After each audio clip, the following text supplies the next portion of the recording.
Episode की शुरुआत में दिखाते हैं कि लियांग हान का हाथ पकड़कर उसका काफ़ी ज़्यादा तारीफ करने लगता है।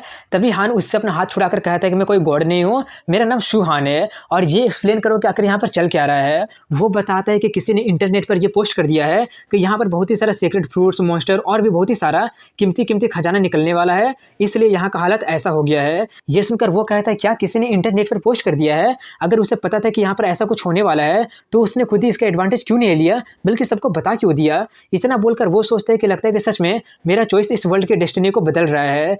तभी वहाँ पर लू फैमिली आ जाती है, जिसमें से एक उसके मॉनिटर लू युंजी भी होती है और दूसरा फैंग फैमिली भी होता है, जो लोग पहले से ही कल्टीवेट करते आ रहे हैं। लू को देखकर काफ़ी सारे लोग कहने लगे होते हैं कि मिस लू, मैं आपका बहुत ही बड़ा फ़ैन हूँ। ये सब देखकर लियांग उसे बताता है कि लोग कहते हैं कि फैंग फैमिली नैंडो सिटी में काफ़ी ज़्यादा फेमस है, उनका स्ट्रेंथ तो हम कॉमन लोगों से कहीं ज़्यादा है और मिस लू भी एक जीनियस कल्टीवेटर है। और रिकवरी के बाद मेरी फैमिली काफ़ी सारे कैपेबल कल्टीवेटर को रिक्रूट किए हैं और मेरी फैमिली और लू फैमिली के बीच कुछ बिजनेस अफेयर है। इतना बोलकर वो उससे पूछते हैं कि क्या तुम हमें ज्वाइन करना चाहते हो, लेकिन हान ये कहता है कि मुझे इन सभी चीज़ों में इंटरेस्ट नहीं है। ये बोलकर वो वहाँ से जाने लगता है, लेकिन तभी वहाँ पर शाइमिंग किंग और पान आ जाती है और आते ही हान से कहने लगी होती है कि पिछली बार तो मिस लू ने तुम्हें सिर्फ क्लासमेट की तरह देखी थी और तुम्हारे बारे में बिल्कुल भी केयर नहीं करती है, लेकिन अब जबकि तुम्हें उसका असली आइडेंटिटी का पता चल गया है तो क्या अब तुम उसके पीछे अपना दुम हिलाते चलोगे। किंग कहता है कि अब से मैं और पान मिस लू को फॉलो करेंगे, माना कि हम लोग क्लासमेट है लेकिन मिस लू का आइडेंटिटी तुमसे कहीं ज्यादा अलग है, चलो जल्दी से मिस लू से माफी मांगो। तभी हान कहता है कि मूर्खों, मेरा वक्त बर्बाद करना बंद करो।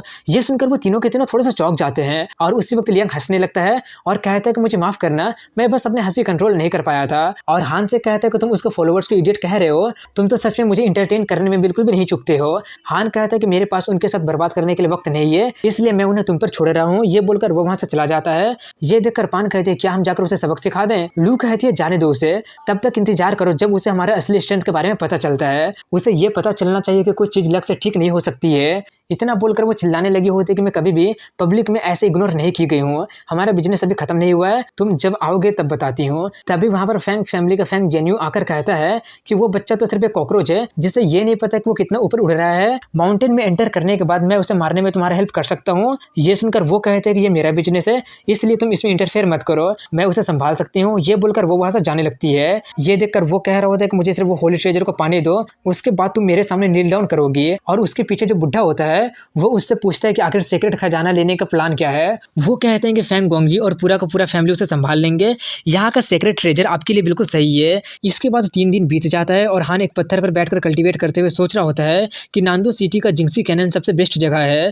थोड़ा ही एफर्ट करने के बाद मुझे काफी सारे सीक्रेट फ्रूट मिल गया है, हालांकि यहाँ पर बहुत ही सारे जंगली जानवर है, लेकिन वो लोग मेरे कल्टीवेशन में ही हेल्प किए हैं। कल्टीवेट करने के बाद वो कहता है कि हालांकि इन फ्रूट्स का ऑरा जोगो फ्रूट जितना नहीं है, लेकिन इन लोगों ने काफी ज्यादा हेल्प कर दिया है और इनकी मदद से मैं फाउंडेशन लेयर के फाइनल स्टेज में भी पहुंच गया हूँ। अब अपने प्रीवियस लाइफ के रिग्रेट को अंडू करने का वक्त आ गया है। ये बोलकर वो बताता है कि पहले मैं चाहे कितना ही मेहनत क्यों नहीं कर लेता था, लेकिन मैं कभी भी एम्परर रीला में ब्रेक थ्रू नहीं कर पाता था। इसका रीजन था कि मेरा कल्टीवेशन का फाउंडेशन ही परफेक्ट नहीं था। फ्यूचर में फाउंडेशन का काफी बड़ा रोल होगा। फाउंडेशन बिल्ड करना ये इन्फ्लुएंस कर सकता है कि एक कल्टीवेटर कितना आगे बढ़ सकता है। एक परफेक्ट फाउंडेशन बिल्कुल सही कंडीशन में तब होता है जब ये फॉर्मेशन फेज में होता है तब, लेकिन गोड्स के रीला में पहुंचने के लिए इसके 2 लेवल का बाद का लेवल चाहिए। ये सब मेरा पिछले लाइफ का रिग्रेट था, इसलिए अब मुझे एक परफेक्ट फाउंडेशन को बिल्ड करना है। और उसके अलावा जो कल्टीवेशन मेथड यूज किया जाता है वो काफी ज्यादा इंपॉर्टेंट है, जो कि है ऑरा गैदरिंग करने का तरीका।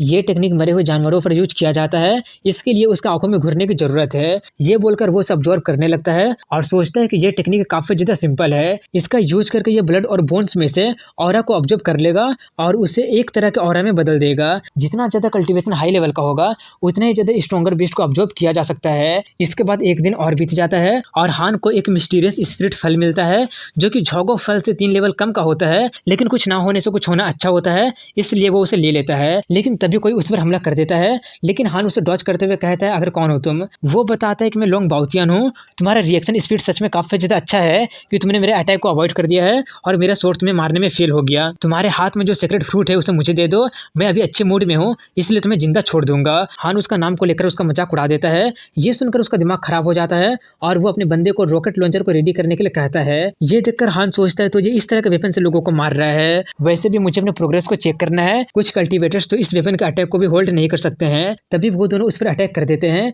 जिससे वहां पर एक बहुत ही बड़ा ब्लास्ट हो जाता है। ये देखकर लोंग बाओतियान के लोग कह रहे होते हैं कि वो बच्चा तो बिल्कुल भी नहीं हिल रहा था, ऐसा लग रहा था कि शायद वो डर के मारे उसका पैर काम करना बंद कर दिया होगा। दूसरा कहता है कि अब वो फ्रूट हमारे बॉस का हो गया है, इसका कोई चांस ही नहीं है कि वो जिंदा बच पाए। वहीं पर हान को दिखाते हैं जिससे बिल्कुल भी कुछ भी नहीं हुआ होता है और वो सोच रहा होता है कि मैं अभी भी मिस्टीरियस आयरन बॉडी के सिर्फ पहली स्टेज में ही हूँ। वहीं पर उसे बिल्कुल सही सलामत देखकर वो तीनों के तीनों काफी ज्यादा हैरान हो जाते हैं और यहीं पर इस एपिसोड की एंडिंग हो जाती है।